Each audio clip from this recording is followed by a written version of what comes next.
Charles Boycott, 1832 to 1897. A ruthless English land agent by the name of Charles Cunningham Boycott inspired the term boycott due to his heartless campaign of evicting people from their homes. This article delves into the story behind the term and its historical context. In 1876, the government commissioned an inquiry to find out who owned the land in Ireland. It revealed that just 10,000 people owned almost all the land, and most were absentee landlords. Landlords generally divided their land into estates rented to smaller tenant farmers.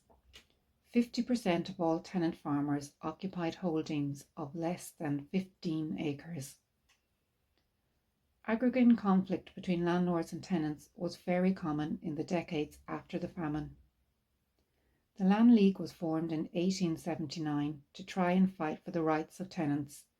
Its aims were the 3 F's: fair rent, fixity of tenure, and free sale.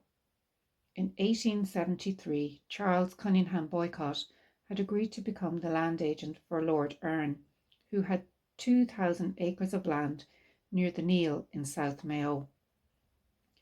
Boycott himself took a lease on Loch Mask House and farm for 31 years at £402 per annum. As Lord Erne's agent, he had the duty to look after the estate and to collect the rent from the other 35 tenants.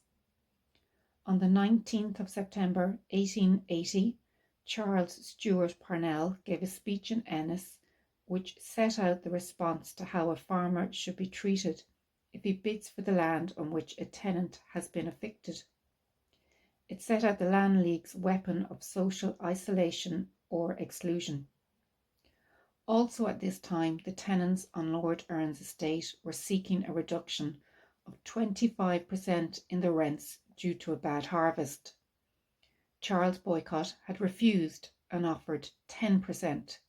He then began eviction proceedings against 11 of the tenants. On the 22nd of September, an attempt was made to serve the eviction notices, but after the third notice was served, a group of women attacked the eviction party and they had to seek refuge in Loch Mask House. News of this had made its way to Ballinrobe, and a group of people descended on Boycott's house. They demanded that the servants leave to try and force Boycott into running the estate on his own. The Mayo branch of the Land League began a campaign of isolation against Boycott in the local community. Within days, the blacksmith, postman and others had been encouraged to stop serving Boycott. Shopkeepers in Ballinrobe would no longer serve him, and he was forced to get provisions by boat from Cong. In October of 1880, Boycott wrote a letter to the Times newspaper outlining how he was being treated in County Mayo. A fund was launched to help pay for men in Ulster to go and harvest his crops. This was feared to be an armed expedition to Mayo, largely made up of Ulster loyalists. Many nationalists saw this as an invasion, and James Daly wrote about it in the Connacht Telegraph under the heading Our Invaders. It was estimated that it cost £10,000 to harvest Boycott's crops, which were worth just £500. By November 1880, Boycott and his family had left Loch Mask House and under the guard of the 19th Hussars. Nobody could be found to drive his carriage, so an army ambulance driver had to be used.